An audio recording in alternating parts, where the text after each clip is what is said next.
It's been a week to UGC NET English exam and a lot of students are still wondering how many questions did we actually get right, when would the results be out and how the paper went. From what I have gathered, this year's UGC NET English exam ranged from easy to moderate. A lot of authors and texts asked in this year's exam, they were quite familiar to the students. So if you would have done your bachelor's and master's in English literature, answering most of the questions in this particular paper must have been a walk in the park for you.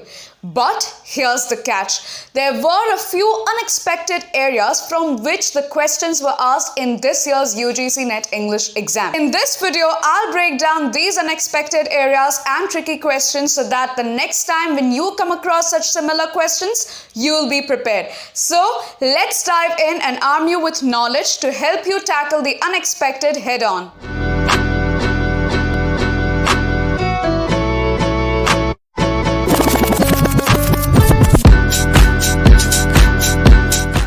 Before I begin discussing these unexpected areas, I would like to mention one thing, and that is there may have been certain questions or areas that you may have found difficult in UGC NET English exam, but these have not been included in this particular video. But that's completely fine. You can mention it in the comment section below and I'll be very happy to help. And also understand that NET includes such kind of tricky or unexpected questions not just to test our memory skills but also to enhance our critical thinking and analytical skills. Having said that, let's break down the unexpected or tricky areas that were asked in UGC NET English exam 2025. First, a question related to blue humanities was asked.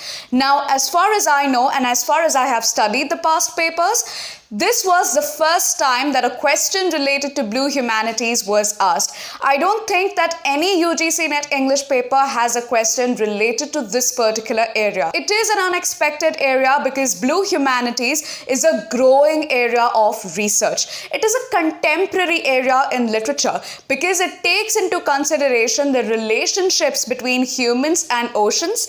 It talks about the representation of oceans and other large water bodies in literature and culture and how it has evolved over the period of time. Not only that, but it also talks about the shift in the attention from landscape to seascape. It focuses upon how the critiques have changed their attention from viewing oceans as just natural entities to viewing them as a socio-cultural and aesthetic entity. It is an interdisciplinary field that integrates perspectives from literature, cultural studies, history, anthropology, and more.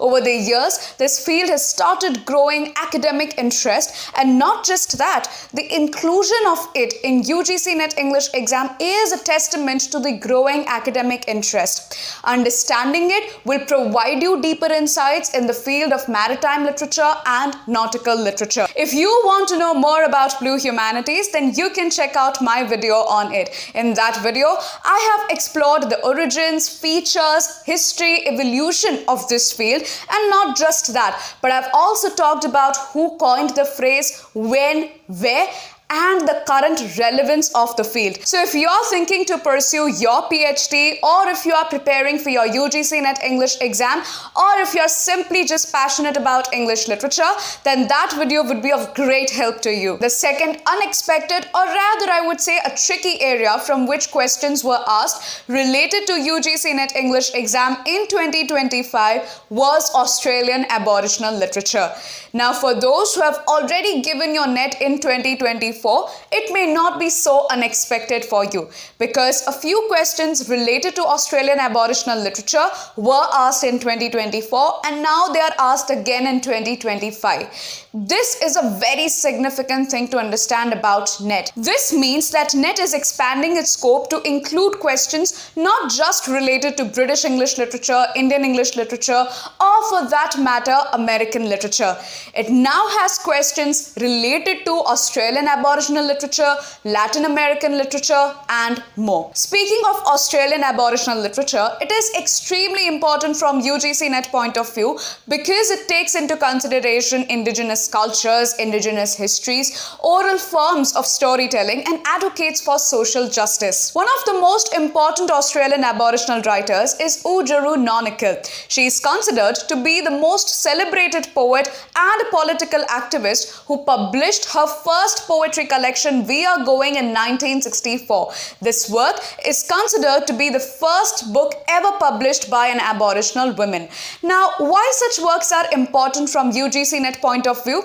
They are important because they familiarize the students with global literature, with world literature, and develop a comprehensive understanding of the diverse narratives present within it. And finally, the third unexpected or tricky area from which a question was asked was related to Michael Ondaatje. Michael Ondaatje was a Sri Lankan-born Canadian author who is popularly known for the musical quality of his prose and poetry, largely inspired from jazz music and all.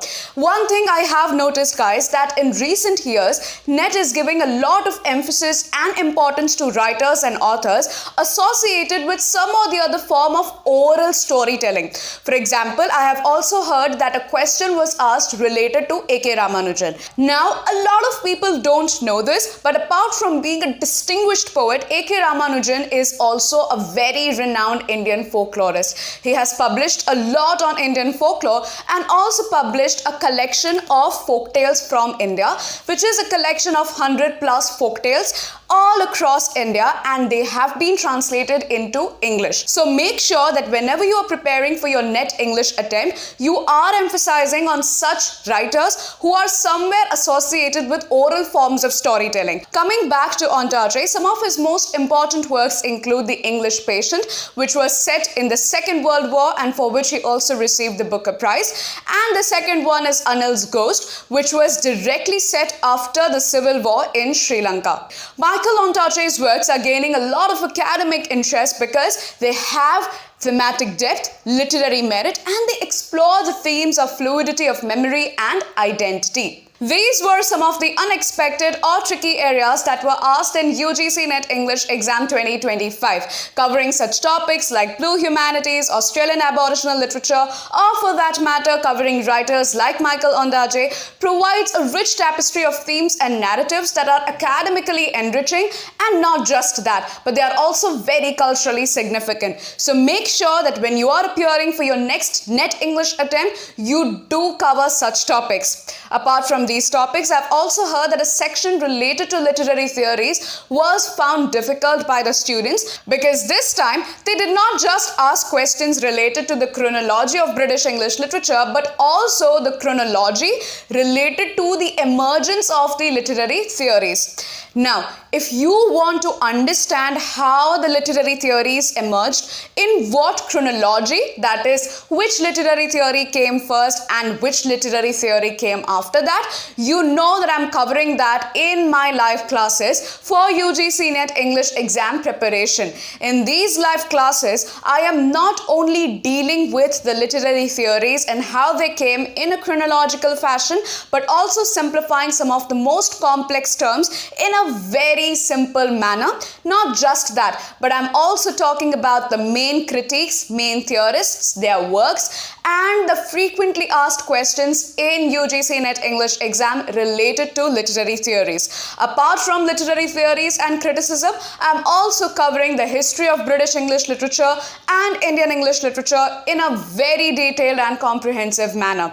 I'm covering each and every period, their authors, dramatists, poets, and their works that are extremely important and in a chronological manner. The best part about these sessions that these are live one-on-one sessions, which means that I can provide you personalized guidance tailored to your needs and requirements, trying to fill the possible gaps in your UGC NET English exam preparation. If you want to know more about the courses I offer, the sessions I take, and the notes I provide, feel free to check out my TopMate page at topmate.io/Riya Gandhi. I've shared the link in the description box below, so don't forget to check it out. That's it for today's video, folks. If you found this video informative and helpful, please do give it a thumbs up and share it with other friends who have also given UGC NET English exam. Also, don't forget to subscribe to my channel for more such tips and strategies and guidance related to UGC NET English exam. Thank you so much for watching till the end, and I'll see you in the next one.